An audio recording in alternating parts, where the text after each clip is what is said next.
We're a membership organisation. We have about 27,000 members covering just over 10 million acres in England and Wales, representing farmers and rural land-based businesses. I was part of the panel talking about the transition for getting agriculture to net zero. I think, although Helen Browning from the Soil Association is a farmer, and I'm sure many others have a background in farming, but I think I was the person on the panel there representing actual hands-on land managers and farmers. So yeah, really interesting debate, quite a lot of quite technical, sciencey stuff that went a bit over my head and might, dare I say, go over the head of some of our members as well. I think the general themes around looking at how complicated and challenging and fraught with contradictions this journey is going to be were very well debated and discussed.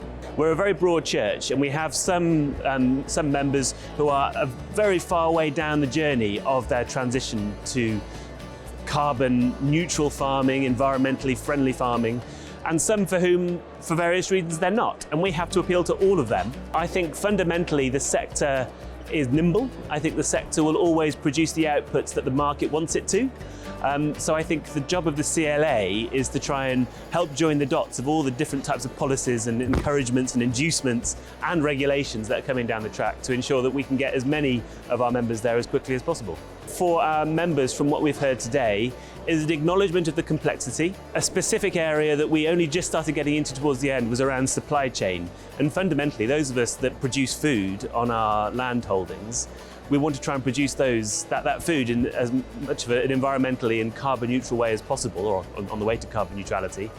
And in order to be able to do that, we've got to look at the whole supply chain. And we've got to make sure within that supply chain, there is a fair and just formula to ensure that that journey can be met. And at the moment, I think one of my fellow panelists made the point right at the end, that there is an awful lot of expectation at the farm gate and very little of the levers of control or even resource at the farm gate to be able to do that. And I think that is a takeaway that I will certainly be reflecting on.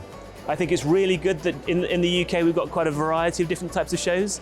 This one obviously has a particular theme. I think that's fantastic. And then we've got other, more general agricultural shows. We're about to get into that part of the calendar, aren't we? And I think really important that the industry and the sector have plenty of opportunities to come together, share ideas. It's kind of a cathartic group therapy session in some respects as well. We seldom get to do that when we're on our home farms.